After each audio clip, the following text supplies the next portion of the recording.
जी गिरिराज जी गुजर,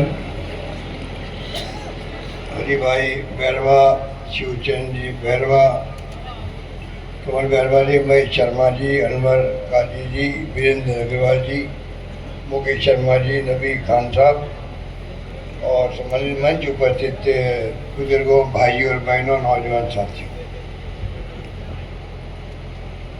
मुझे बहुत खुशी है कि गंगापुर सिटी में बार बार आने का अवसर मिलता है। कोई बहाने, पहले बहाना था जब ग्रामीण मैच हुए थे तब भी आया था मैं, और उत्साह था आप लोगों में। जिला बना दिया तब भी मैं आया था। जिला बनना बड़ी बात थी। देखिए, आप सबको पुनः मुबारकबाद का आप गंगापुर सिटी को जिला बनाने में कामयाब हुए। अब आपने, मैं चाहता था 20 जिले बने थे, सरकार चली गई, अब नई सरकार पे दबाव बना रखेंगे। 20 जिले के ही हेडक्वार्टर के मास्टर प्लान बनने चाहिए। मिनी सचिवालय कहाँ बने, डीएलओ के ऑफिस कहाँ बने, स्कूल कॉलेज, कभी विश्वविद्यालय बनता हो, मेडिकल कॉलेज बनती हो, कहाँ कहाँ बनेंगे पहले ही तय हो जाना चाहिए, मास्टर प्लानिंग होनी चाहिए। अब नई गवर्नमेंट आई है तो हम विपक्ष में हैं। हमारी तमाम योजना, चाहे वो चिकित्सा वाली हो, उनको कमज़ोर कर रहे हैं लोग। चिरंजी योजना 25 लाख की थी। स्कूलें बंद कर रहे हैं, जो अंग्रेजी स्कूल थी कई बंद हो गई। शिक्षा में, स्वास्थ्य में, पानी की योजनाओं में, अब जल जीवन मिशन है। अब 45% पैसा स्टेट गवर्नमेंट देती है, 45% पैसा भारत सरकार देती है। स्टेट गवर्नमेंट का नाम ही नहीं आएगा, जैसे कोई स्कीम उन्हीं की स्कीम हो। खुद मोदी जी खुद बोलते हैं यही बात है काम है। बल्कि मैंने तो एक कदम आगे बढ़ कर के 10% पैसा इकट्ठा करना था गाँव वालों से। मैंने फैसला किया है कि राजस्थान की गवर्नमेंट देगी 10% पैसा, करोड़ों में होता है, वो इकट्ठा काम से नहीं मिलेगा और घर घर अंदर पहुँचेगा। ये स्कीम बनाई हुई है। इस मौके पर मैं अगर स्कीमें बताऊं कि क्या क्या काम किए, वो लंबी बात हो जाएगी। रामकेश जी आपके अपने हैं, यहाँ कोई कमी रखी नहीं। हर क्षेत्र में पेंशन देने की बात हो, बुजुर्गों को, विधवाओं को, दिव्यांगों को पेंशन दी गई। 1 करोड़ लोग पेंशन ले रहे हैं आज राजस्थान के अंदर, 1 करोड़ लोग। और आगे अपना बढ़ोतरी होगी, ये हमने कानून पास कर दिया, 15% की होगी। पशुपालकों के लिए अलग स्कीम बना दी हमने, 5 रुपये प्रति लीटर दूध का बोनस दे रहे थे।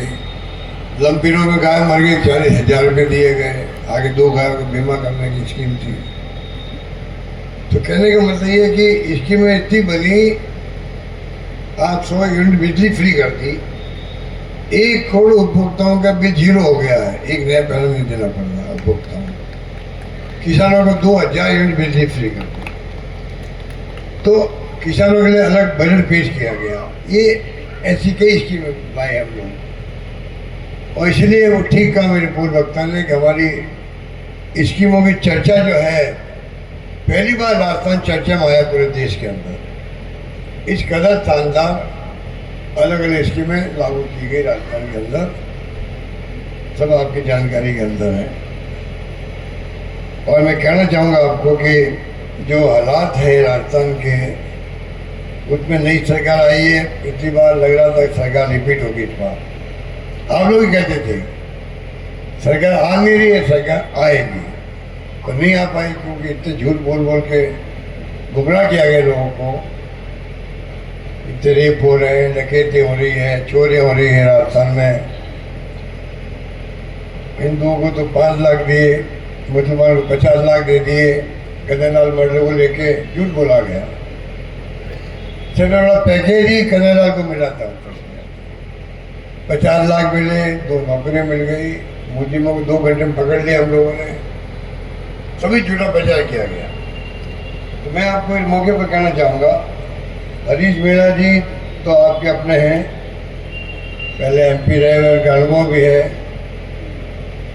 दूसरी बार अवेलेबल हैं। 4.5 साल डीजी रहना, आप सोच सकते हो कि डीजी जो है बनाना और उसके बाद रखना बहुत बड़ी बात होती है कि 4.5 साल तक वो रहे हैं, तो कुछ तो काबिलियत उनके खुद के अंदर होगी, तब सरकार ने उनको 4.5 साल तक रखा। जम के काम किया उन्होंने, समर्पित होकर काम किया, निष्ठा के साथ काम किया। ऐसा नुमाइंदा जीत के जाएगा तो आपका टोंक सवाईमाधोपुर का मान सम्मान बढ़ेगा। तो देश के अंदर इतना फर्क पड़ता है, पार्लियामेंट में खड़ा होकर बोलता है, वे कहा है कि टोंक सवाईमाधोपुर का एमपी बोल रहा है, इतना बड़ा फर्क पड़ता है। कोई एमपी बोले ही नहीं वहाँ पर, तो जीत के बारे चले जाओ, जितने लोग जीत गए 24 लोग, एक आरएलपी वाला गया, पूछो आपने 10 साल हो गए, 2 बार जीत के जा रहे हो, 25 सीटें, आपने रास्ते में किया क्या काम? और तो और ERCB तक में आपने गुमराह किए लोगों को। एक प्रधानमंत्री के मुंह से निकल जाए हम राष्ट्रीय परियोजना बनाएंगे, आज ही हमारी मांग काम है, सरकार चाहे बदल गई हो, और ये झूठा लोग भ्रमित कर रहे हैं कि नया कोई एग्रीमेंट कर लिया, वो एग्रीमेंट हमारे हित में नहीं है। हमारी गवर्नमेंट थी तब एग्रीमेंट का प्रस्ताव बना था, मैंने एडिशनल चीफ सेक्रेटरी को मना किया, हमें इसको मंजूर नहीं करना। मुझे मालूम नई बात नहीं है, सरकार बनते ही एग्रीमेंट पे जबरदस्ती साइन करवा लिए, प्रचार कर लिया, ERCB का एग्रीमेंट नया हो गया है, और नया उसका नाम भी नया रख दिया गया। 13 जिले का मामला है पीने के पानी का, 2 लाख हेक्टेयर सिंचाई का मामला है। इसलिए जिस रूप में ये गुमराह कर रहे हैं, आपको समझना पड़ेगा कि किस प्रकार से इनकी सोच है, वो आपके सामने आ चुकी है। यमुना का पानी की बात करते हैं, एग्रीमेंट नया हो गया हमारा, ये बच्चों का खेल नहीं है। इंटर स्टेट के एग्रीमेंट सालों लगते हैं, अलग अलग असेंबलीज के अंदर MLA क्या बोलता है, सरकार क्या कहती है। जैसे यमुना की बात की गई, हरियाणा के मुख्यमंत्री ने कह दिया हमें मंजूर नहीं है, किसकी बात करो? यहाँ के मुख्यमंत्री फिर कर आभार व्यक्त कर रहे हैं, हमारे बहुत बड़ा काम कर दिया। ERCB हो, चाहे यमुना का पानी हो, चाहे गुजरात के पानी आने की बात हो, स्थिति वीकेंड बनी हुई राजस्थान के अंदर। मैं आपको कहना चाहूँगा, मैं सशक्त अगर MP जाता जीत के, तो खाली गंगापुर गाँव की बात नहीं है, MP राजस्थान भर का MP होता है, पूरे राजस्थान की पैरवी करेंगे मजबूती के साथ में, लाभ पूरे प्रदेश को मिलेगा। ये सशक्त व्यक्तित्व का धनी है हरीश मीणा, हमारी जिम्मेदारी है। एक उम्मीदवार सब जगह जा नहीं सकता कैंपेन करने के लिए, आप तो जानते हो। आप सब हरीश मीणा बनकर के घूमोगे, तब जाकर के ये चुनाव कामयाब होगा। उसी रूप में आपको मैं समझता हूँ कि सब जगह जाना पड़ेगा। देश में क्या हो रहा है वो भी आपको मालूम है, पूर्व वक्ता ने इशारा किया आपको। आज हम क्यों कहते हैं लोकतंत्र खतरे में है, आगे चुनाव होंगे कि नहीं होंगे, ये नौबत क्यों आई है? बाबा साहब अम्बेडकर का संविधान की दर्जा उठ रही है, उसको बदलने की बातें होने लग गई है। मोदी जी कहते हैं कि अगले सरकार बनते ही 100 दिन की कार्य योजना बना दी मैंने, तो क्या बना दी बताओ देश को, तो बताओ कम से कम। ED इनकम टैक्स CBI के माध्यम से लूट मचा रखी है। अब देखिए, आज़ादी के बाद में पहली बार जब मैं मुख्यमंत्री हूँ और किसी को भेज दूँ, पुलिस वालों को किसी के घर पे धमकाने के लिए ECB को भेजते हम लोग, और पैसा मंगा ले पार्टी के नाम पे और वो केस खत्म कर दें। ये जो सुप्रीम कोर्ट का फैसला आया है इलेक्ट्रल बॉन्ड वाला, मामूली बात नहीं है। ED भेजा गया और 50 करोड़ मंगा लिए, 100 करोड़ मंगा लिए, 500 करोड़ मंगा लिए, 8,500 करोड़ रुपये इकट्ठा कर लिए इन्होंने, लूट लिया देश को। अब तो हो क्या रहा देश के अंदर, कितनी बदनामी हो रही है। 2 मुख्यमंत्री जेल में बैठे हुए हैं, बताइए आप। दो मुख्यमंत्री जेल में हैं, हेमंत सोरेन और आदिवासी मुख्यमंत्री वो झारखंड का, केजरीवाल मुख्यमंत्री दिल्ली के हैं। संवैधानिक पदों के बैठे हुए जो चुनाव जीत के मुख्यमंत्री बने उनको जेल में डाल दिया आपने। आज अमेरिका और जर्मनी कह रहा है कि आप अपने दो मुख्यमंत्री जेल में कैसे डाल सकते हो? चुनाव चल रहा है, वो पार्टी के अध्यक्ष भी हैं, चुनाव कैसे लड़ेंगे, वो कैंपेन कैसे करेंगे? ऐसे जरूरी था तो आप चुनाव के बाद में कार्रवाई कर लेते। वो भाग रहे थे कि लंदन, जो नीरव मोदी और विजय माल्या और जो भागे थे, उछड़ी मारते ये लोग कहाँ भागे जा रहे थे? देखिए गुंडागर्दी हो रही है देश के अंदर। कांग्रेस खाते बंद कर दिए। आप पता कि सुना आपने, राजनीतिक पार्टी के 12 खाते बंद करके पैसा निकाल दिया इनकम टैक्स में।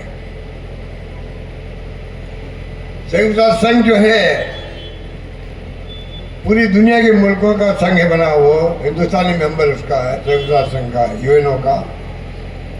वो कह रहा कि आपने ये खाते कैसे बंद कर दिए? पॉलिटिकल पार्टी के, कांग्रेस के, नेशनल पार्टी है, चुनाव चल रहा है, वो कैसे चुनाव लड़ेंगे? वो अपने उम्मीदवारों को पैसे कैसे देंगे? आज हमारे उम्मीदवारों के पास पैसा नहीं है, पार्टी फंड दे नहीं पा रही है, पार्टी जितनी पब्लिसिटी होनी चाहिए हो नहीं पा रही है। तो अब इक्वल फील्ड कहाँ हो दोनों का? लोकतंत्र में बराबर का मैदान मिलता है पक्ष विपक्ष को, तब जाके लड़ाई होती है, जनता फैसला करती है कौन जीतेगा कौन हारेगा। उस लायक छोड़े नहीं आपने पार्टी को, यूएन बोले पूरे आलोचना करना हमारी। तो मैं कहना चाहूँगा आपको, कृपा करके ध्यान रखें, ये चुनाव बहुत महत्वपूर्ण है, कोई लंबी बात कहने का आवश्यकता है नहीं। आप तो मजबूती के साथ में इस चुनाव में सबक सिखाए, लोगों को मालूम पड़े। ऐसे में चुनाव से जीत के चले गए जिस प्रकार की उन्होंने वादे किए थे और झूठ बोले थे। अब गांव गांव में अभी से ही कांग्रेस की स्कीमों की चर्चा वापस होने लग गई है। आपने महसूस किया होगा।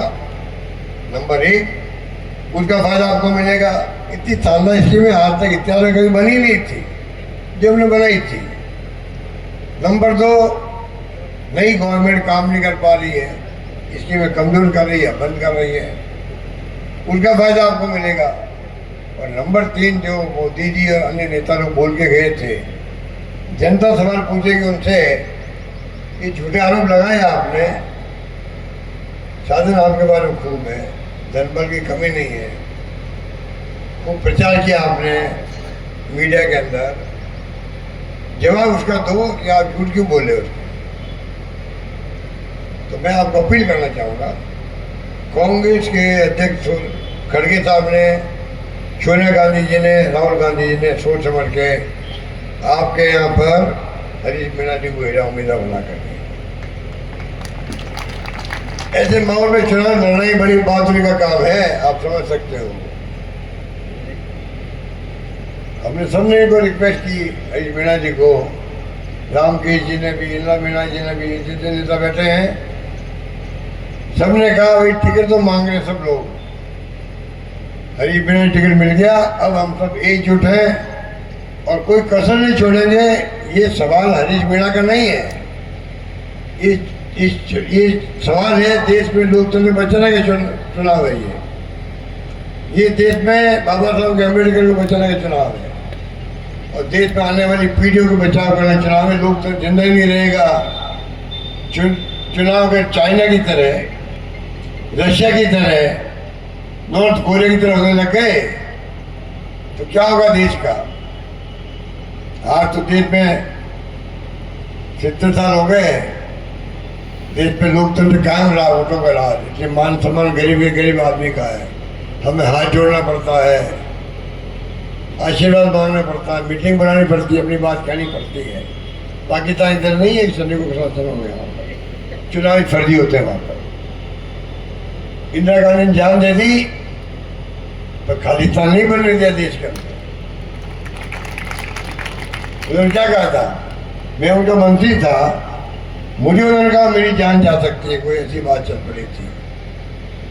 उड़ीसा में उन्होंने कहा मरने के एक दिन पहले ही हो सकता है मेरी जान चली जाए, और अगर मेरी जान जाएगी तो मेरे खून का एक कतरा देश को मजबूती प्रदान करेगा, ये कहना है।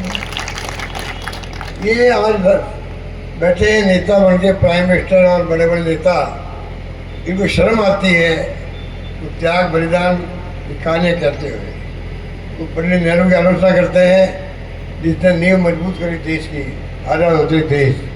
शर्म आती है। राजीव गांधी शहीद हो गए, उनकी चर्चा कभी नहीं करेंगे। इस प्रकार के लोग बैठे हुए हैं, वो भी आपको देखना है। पाकिस्तान के 2 टुकड़े कर दिए।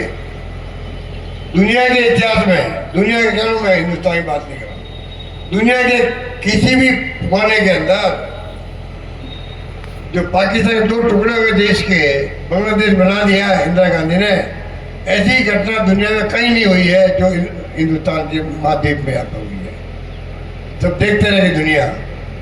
अमेरिका की चिंता नहीं करी इंदिरा गांधी ने 7वें बेड़े की, तो रवाना कर दिया 7वां बेड़ा हमारे खिलाफ में उस वक्त में। आज उनका नाम नहीं, कांग्रेस मुक्त बढ़ बनाओ, ऐसी बातें करते हैं। आखिर में ये कहना चाहूँगा, कांग्रेस पार्टी जो देश को बचाएगी, क्योंकि यहाँ अनेक धर्म है, अनेक जाति हैं, अनेक वर्ग है, सबको साथ ले चलने वाली पार्टी का नाम कांग्रेस पार्टी है।